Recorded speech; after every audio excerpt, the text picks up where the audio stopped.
Welcome back and thanks for staying tuned. Of course, that was the video from the just returned opening of the plenary for the National Assembly. Of course, they had gone for their annual recess. And they've returned, reading out some of the things that they have on their front burner. But we have Mr. Jidojo joining us from Abuja this morning. Of course, he's a Punch columnist and also a public affairs analyst. We'll be speaking with him this morning. Good morning, sir. Good to have you on the show this morning.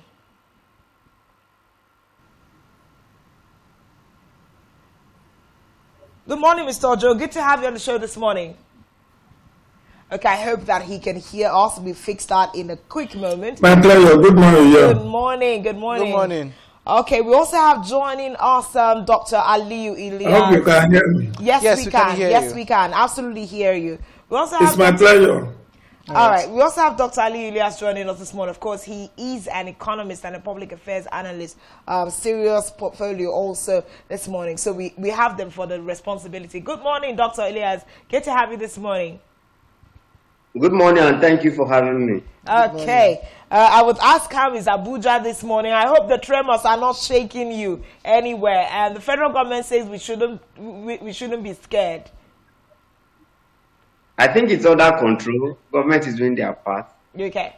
All right. Okay. So our conversation this morning is to look into the responsibilities and functionality of the 10th Assembly under President Bola Ahmed Tinubu. How well have they done this past year? How many bills have they brought to the table? How many of them have been passed into law? And how people-oriented are some of the bills and policies that the 10th Assembly has brought to bear? One of the conversations in Nigeria we continue to see is these assemblies referred to as rubber stamps and stooges for the presidency. Is this the case for the 10th Assembly? I'll just start with you now, Dr. Ilyas, before we head on to Mr. Joe.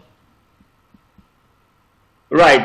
Thank you once again for having me. I think with the fact that the 9th Assembly was regarded as a rubber stamp, I think I beg to differ in terms of a bill presentation.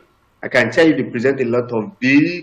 They put forward a lot of things. In fact, this present assembly, though just 1.5 or 1.5 years on now, I've just dusted about 8 bills that was passed by 9th Assembly to really represent it, which is actually normal. So I think for this present assembly, we are still looking at how they are presenting the bill, because it's too young. Because you can also see that there's some accusation, even from people from other constituencies, saying that most of their representatives are just there looking. Perhaps we also have new people in the assembly now. I mean, Labour Party. We're expecting them to also make a lot of difference. We've not seen the major difference. So for me, I think it's still an ongoing thing. We wouldn't say they have actually not performed because it's ongoing. But for now, I think we'll still credit the 9th Assembly in terms of bill passage. Okay, so we've seen that the Senate, in the 10th Senate, has passed a total of their bill tally stands at 475. Mr. Ojo, I'm going to come to you this morning. I'm still getting your overall reaction for Senate activity. At 475 bill tallies, looking at some of these bills so far, would you say that the bills that they're looking into are the kinds of bills that Nigeria in this current state needs? How would you rate the performance of the 10th Assembly so far before we get into the nitty-gritty? All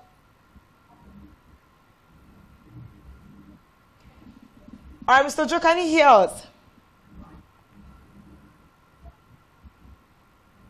Okay, I think we seem to be struggling with his audio for a bit. Yeah. Okay, Mr. Joe, can you hear us? We have a question for you.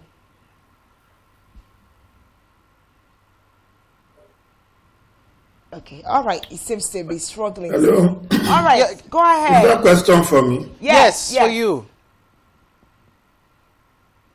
The question is for you. You can go ahead.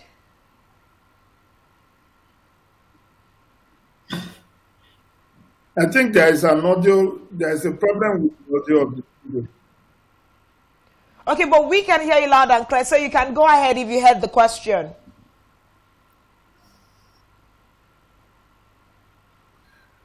Okay, so if If you can hear me, I think there is issue with the audio, but if you can hear me, my own assessment of the 10th National Assembly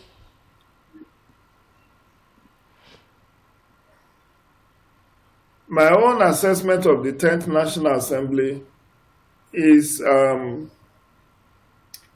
that it's still a work in progress, irrespective of the number of bills that have been sponsored. There are several stages to bill and lawmaking. You could have up to 1,500 bills. Only a fraction of that will most likely make it to the third and final reading and passage.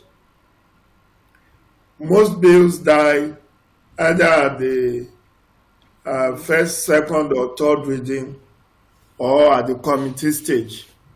So it is not the number of bills that I will assess the National Assembly on.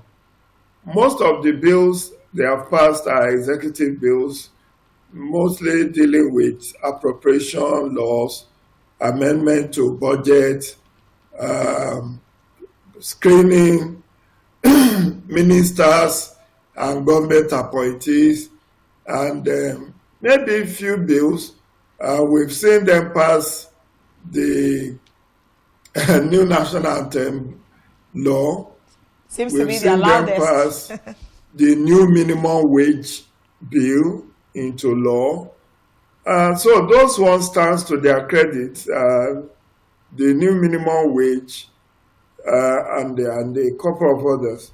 But I think it's about representation.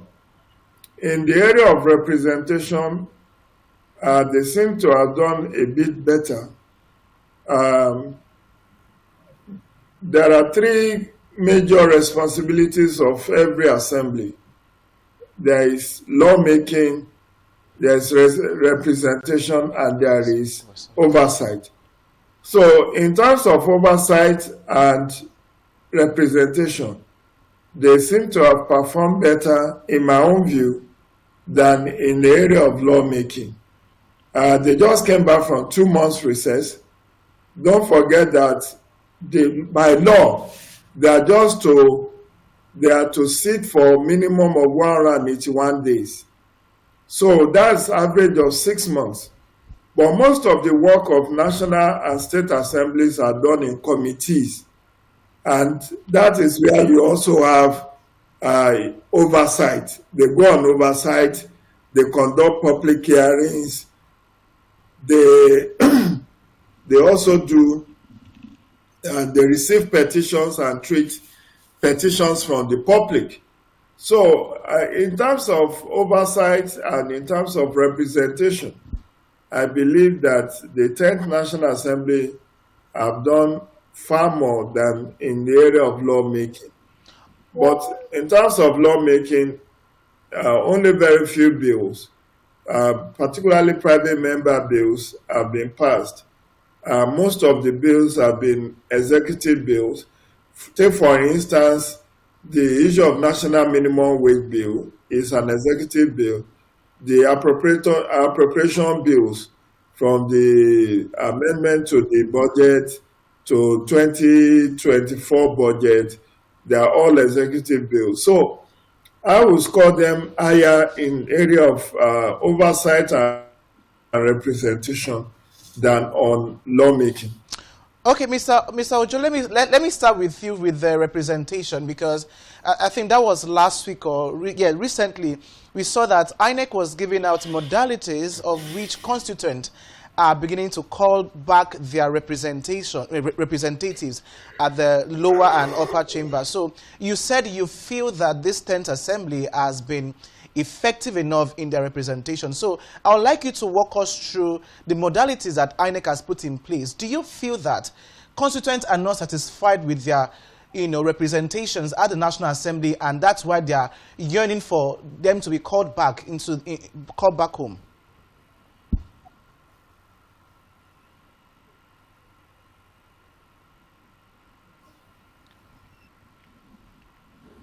Mr. Joe, the Mr. question Ojo, is for you. It's for you. That question is for you, Mr. Ojo. Okay. I think Mr. Joe, the question is for you. Were you able to hear him?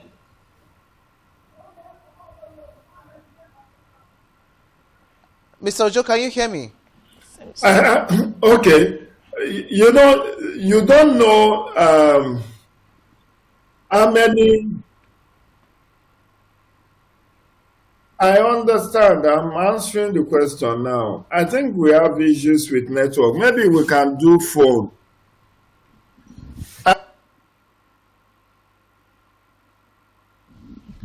If we do phone, maybe it will be clearer. Okay, but go ahead. What I'm saying is that, yes, INEC says that it's coming up with modalities to simplify the recall process. But you know that recall has never worked in Nigeria. No elected representative at the federal level, to the best of my knowledge, has ever been recalled, because the process of recall is very, very important. But when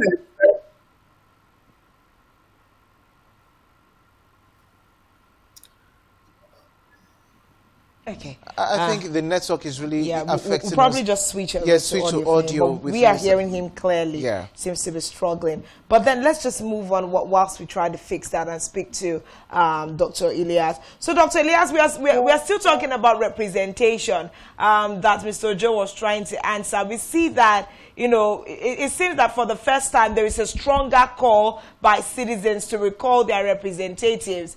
But Mr. Joy is saying this particular assembly seem to be doing better in terms of representing their constituents. But why do you think there is a stronger call for recalling of persons? Is it the economic reasons that is being reflected on their representatives?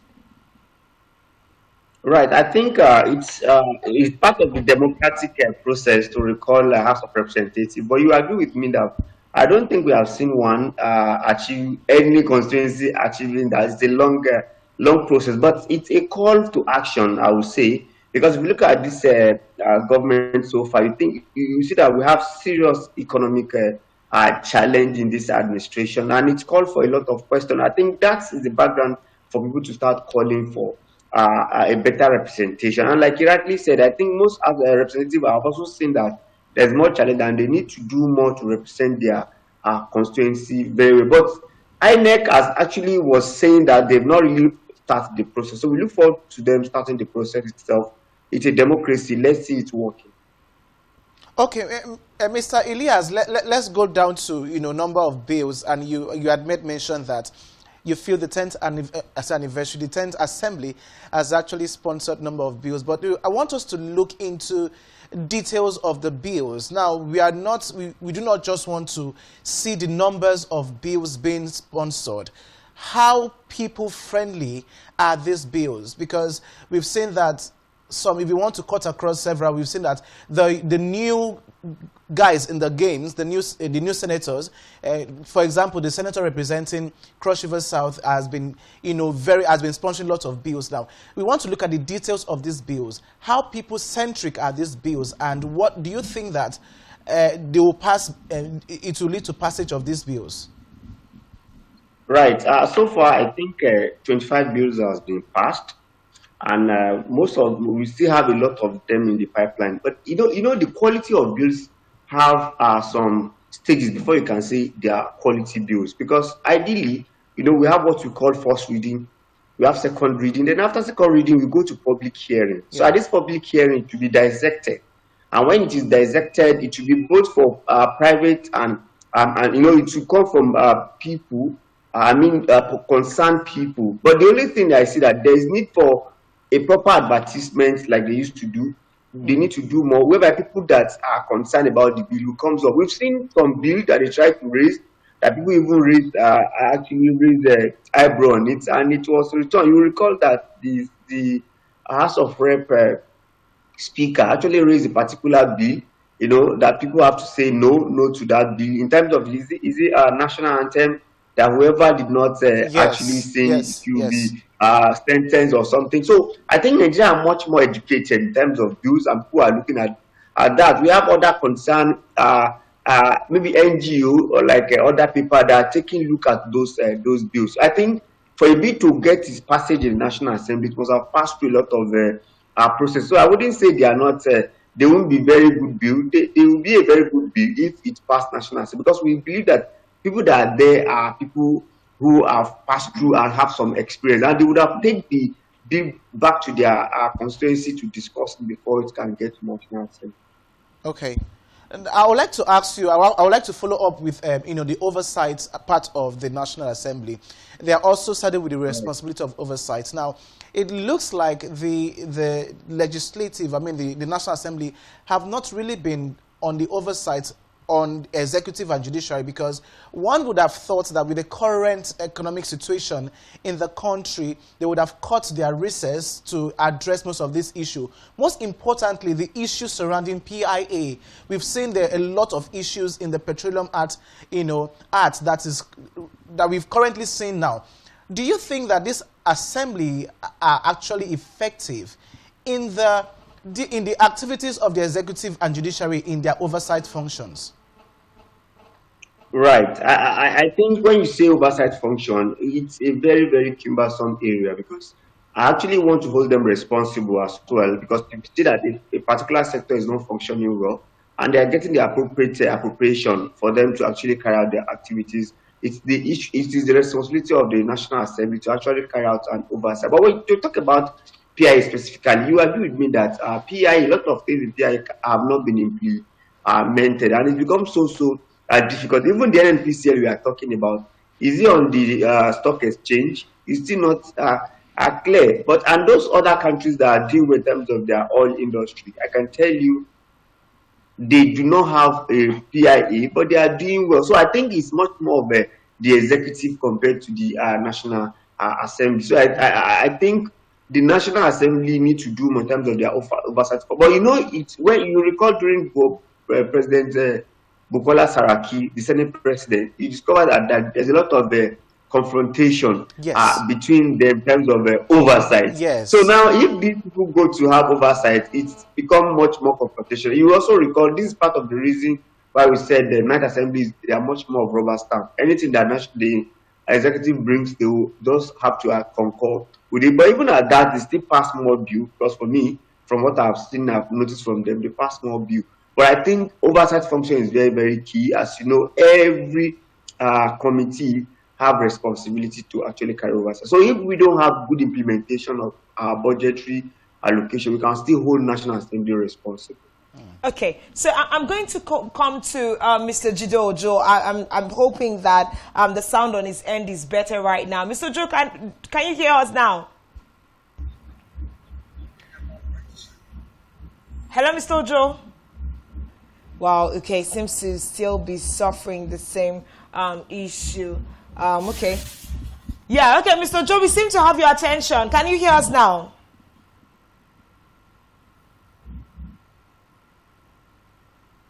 Okay. That's still yes, problem. I can hear you. Okay. So one of the issues we'll also place on the table is I can hear you. All right. Let's look at the functionality of the Senate President, Godswill Akpabio, as it were. In comparing him with his predecessors, whether you're looking at a Bukola Saraki, several other persons, David Mark, people that have gone, before him, how well would you say that, Godswill Akpabio is embodying that capacity as the Senate President of the Federal Republic of Nigeria? Nigerians are concerned. Now, for instance, we have talked about the overbloatedness of the cabinet, and one would think that there are certain requests that will come from the presidency, and he would say himself and the cabinet would say no. For example, livestock ministry is a question that is currently on the table. How functional will you rate the Senate President this morning?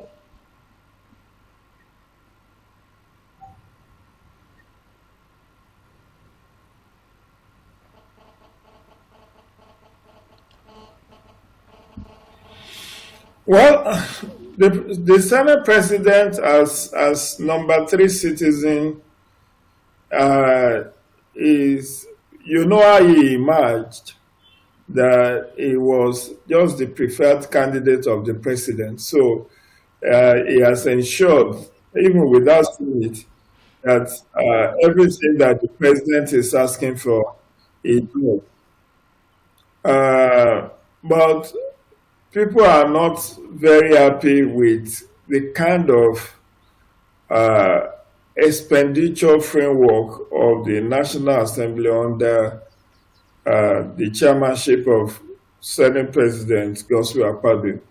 Recall that last year there were controversies about purchase of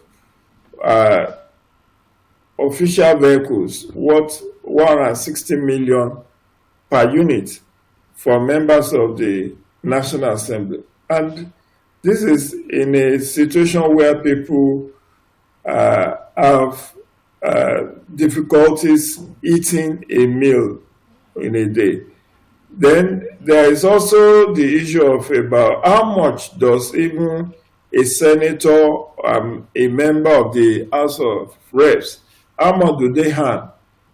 They are trying to, sweep it under carpet. They said, oh, they only earn about 1 million naira. But a senator from, a NNPP senator from Kano came out to say that apart from the 1 million, he also received 20 million naira as running cost. And you ask yourself whether that's in tandem with the current economic realities when just one person has a 20 million running cost and earning 21 million every month. We are not talking of every year, every month in a depressed economy like this. It's also on record when the Senate President was said to have lampooned the End Bad Governance protesters, that when they are protesting, they will be eating and merry in their own houses. Even if that is what you want to do, you should not even say that out. Nobody is drawing you out to come and join the protest. But should you make it a public affair that while they are protesting, you will be at home eating and enjoying?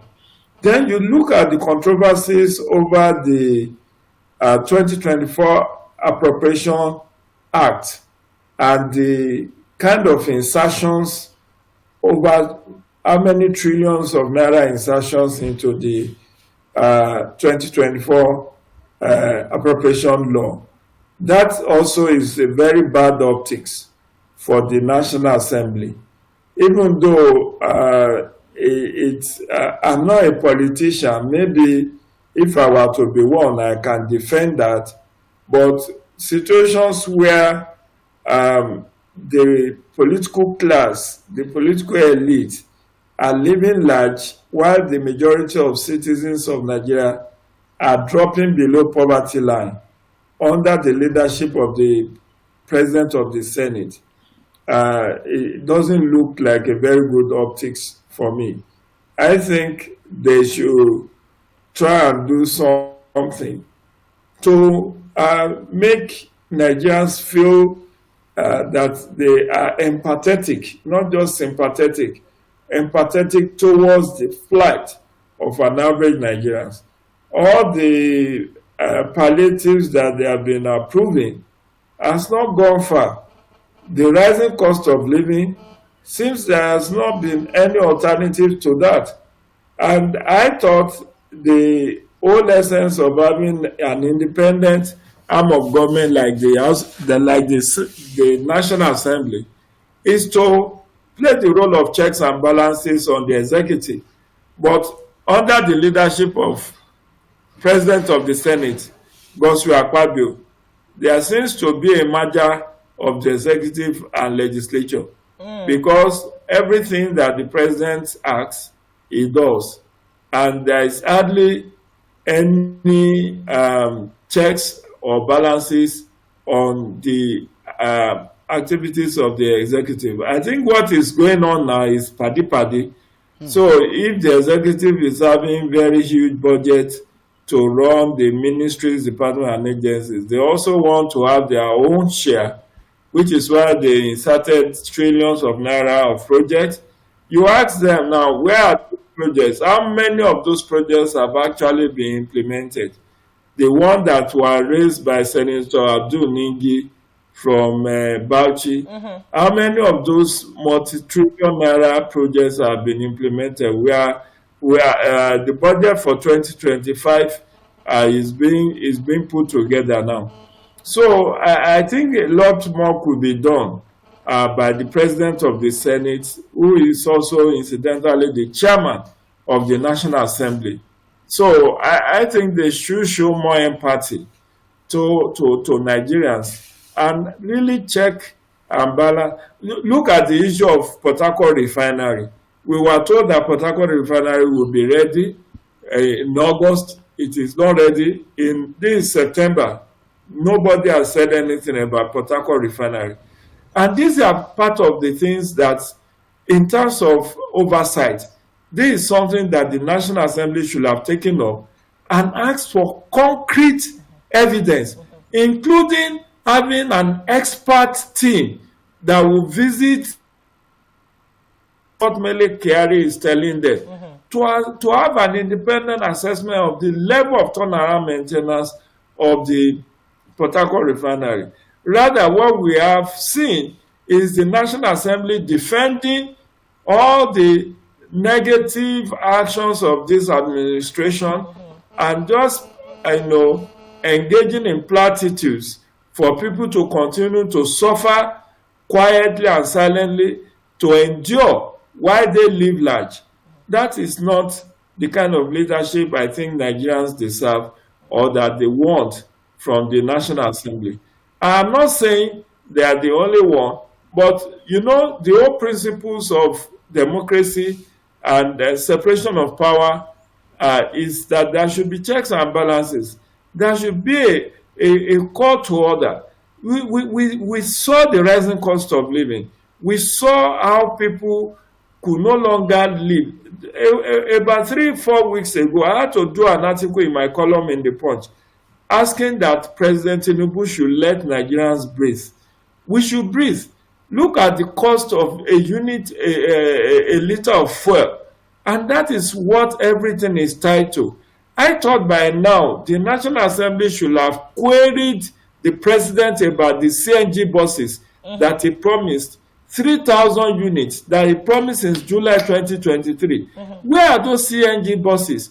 How come we have not seen the deployment? So when you take actions like that, which are pro-poor, people are going to hail you. But situations where you just do rub my back, I rub your back. If you are enjoying, just make sure that we also enjoy on this side of the divide. I don't think that is enough and a very good optics for the National Assembly. So there's a strong battle of optics where the Senate President is concerned. Just like Mr. Ojo has cited in his examples, he's represented himself in some of his speeches as not pro-people, and that's a serious issue. But let me go to Dr. Aliyu now. Talking of some of the functionalities of the National Assembly, what has been their strong stay where security is concerned? We've seen them continue to say that they're going to collaborate with the executive to tackle the issues of national security. These are some of the promises that their principal, the president, brought to the table when he came on board. Would you say that the National Assembly has moved in body language, in speech and implementation in such a way that they're handling the national security effectively? How well would you rate this 10th Assembly? All right. I think when you talk about security, it also falls on the issue of oversight function, because you discover that if you look at our budget, our budgetary allocation to national security takes a lot of amount, very high percentage, and that continue over time like that. But if you see the level of security we are having, it does not really show that we have expended such amount. You recall during President Muhammadu Buhari, most times they will say they want to call on the National Assembly, then will always summon the security, the chief of army staff and all of them. In this 10th Assembly, we've not actually seen a lot of them. I only say that this senator from Borno that had issue with the president because he complained to Lord about the challenges of the economy. You recall when he was the chairman on defense, you see the way he comes out seriously to actually talk about that. But this administration, we've not seen a lot from them, and that's actually showing. They are supposed to be oversighting, they have an oversight function on security so that we can have a better security. And you see that it's generating day by day, and we don't have a lot to really do about it. And we must continue to justify this appropriation to security in Nigeria, and the function of the National Assembly. But on the issue of the Senate president, because of where he's coming from, he was a minister before, he was a governor before. I think politically he's trying to play along, forgetting that they are separate arms of governments and they're supposed to carry out a proper function to make sure that we have a good check and balance on our activities that government are spending money on. Oh, okay. I would like to ask Mr. Ojo this, my next line of question. And is going to be focused on some senators, some people in the House that do not sponsor bill. Because so far, so good, if you come down to the South-South, senators represent the South-South. There are 3 senators that for the past 1 year they've been in the Senate. They've not sponsored any bill. We have Adams Oshomole from Edo North and 2 other persons like that. They've not sponsored any bill. What will you say about senators that goes into the Assembly and they're just there from the administration, to the end of the administration, no sponsoring of bill? What would you say about such senators or House of Rep members?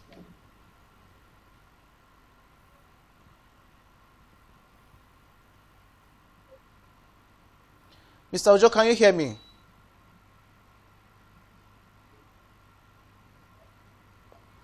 Mr. Ojo, are you there? Can you hear me? I think he's having a delay. I didn't hear the last part of your question. So the question is, there are senators and I only heard Adams Oshomole.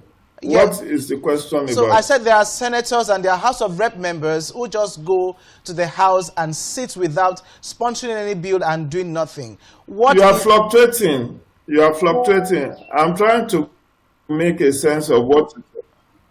Okay. Can you hear me now?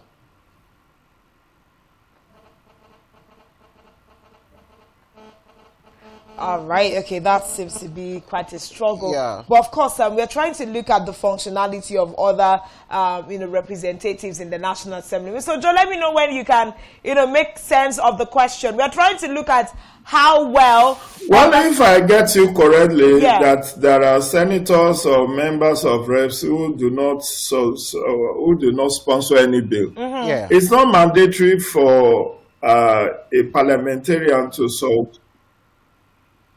It's not mandatory.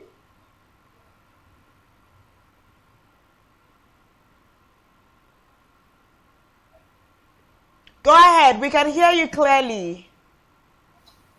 Seems to be frustrating him a whole lot. Yeah. Okay. So in the meantime, when he can catch his breath, you just get back to answering that question. Well, in terms of, I get you now. What I will tell you is part of the challenge with the National Assembly is that many of them are not committed. They are not committed. If you go to a National Assembly session, most members don't even attend primary.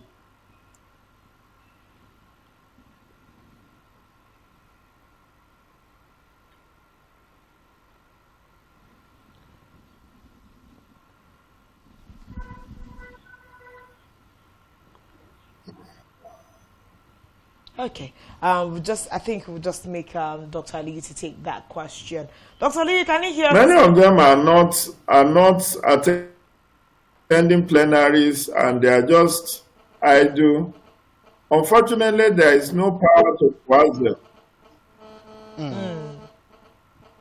Okay. Okay, let's just move ahead from that. He seems to still be struggling. Dr. Elia, I don't know if you can hear us. Mr. Joe is talking about the fact that it is not compulsory for members of parliament to pass bills. Like that's not necessarily their first function.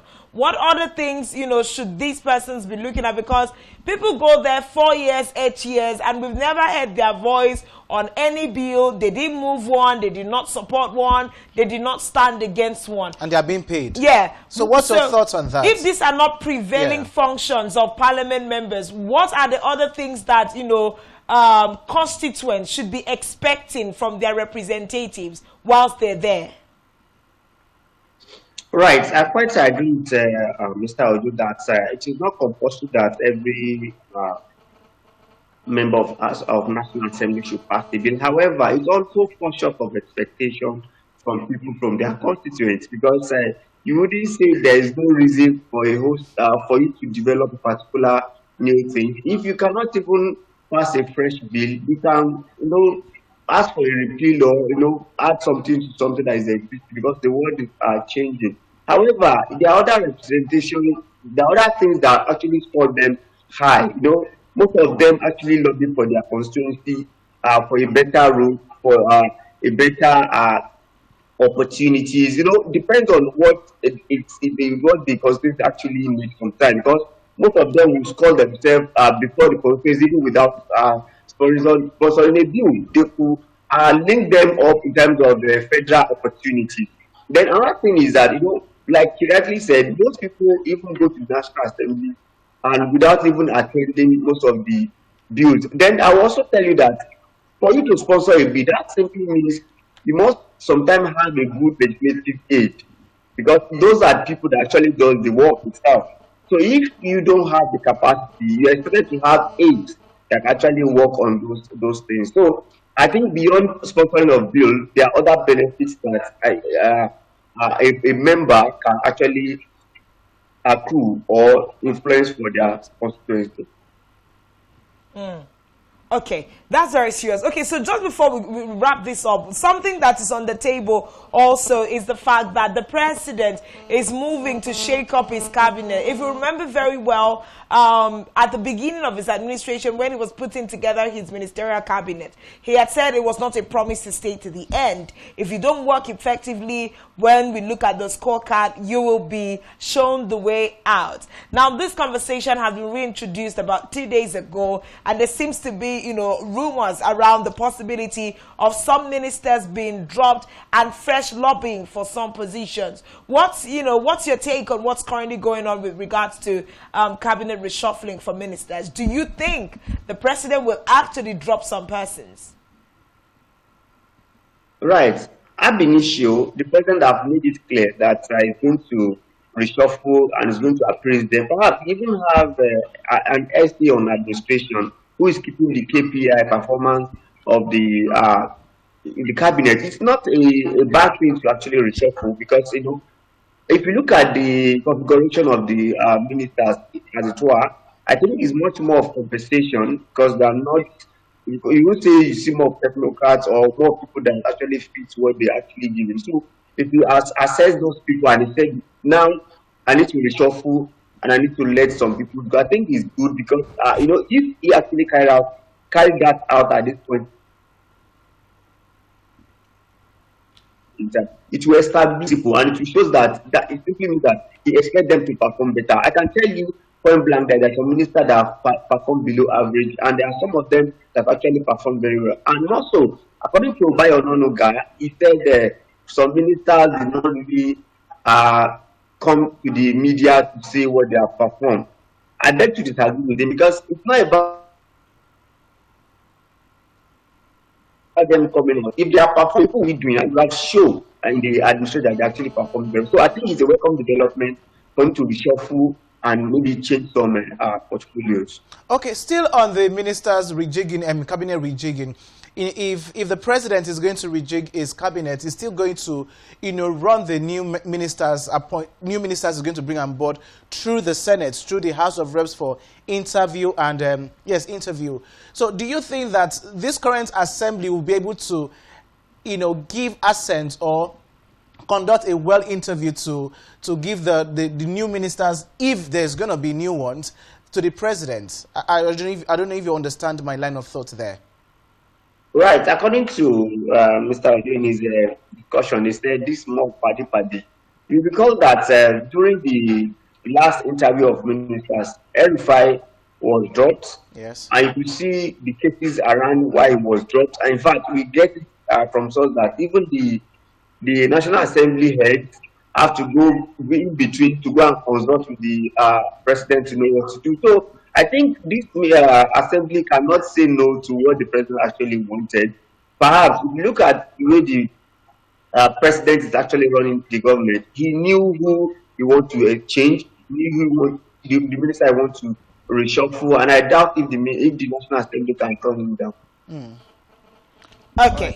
So fresh scorecards is going to be given, and let's hope that the presidency will stand by it. Now they have said the rejig is also going to go by the line of ministers' performance. But let's talk about, just before we wrap up, the Ministry of Humanitarian Affairs has been left in a limbo for a while since the suspension of Dr. Betta Aidu as the minister in charge, and there are floodings and a lot of issues that would have needed the attention of that particular ministry. Do you think that this rejigging is going to see the emergence of a new minister at the helms of affairs of humanitarian affairs?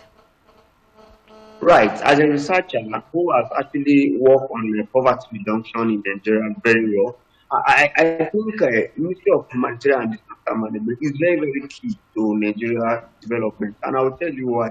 Ordinarily, we are expected to institutionalize poverty reduction in Nigeria so that effective administration will not just come and push what the past one has done. And that's why we are saying thank you to Muhammadu Buhari to have institutionalized that by giving the ministry. Because before now, Obasanjo, Napep, Jonathan, Iwin, all of them have just come and go. So I think it's good we retain this ministry, but we are doing scraps of the ministry. We need to retain Ministry of Humanitarian Affairs. We need to have the head, because if you look at other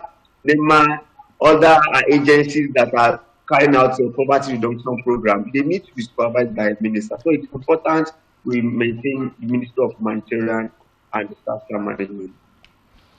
Okay, Mr. Elias, before we just let you go, in less than a minute, do we think that we still need to retain this ministry? Because since the ministry came on board, it's been back and forth embezzlement. I mean, from what we've seen, embezzlement of different funds. I mean, do you think we should still retain this ministry?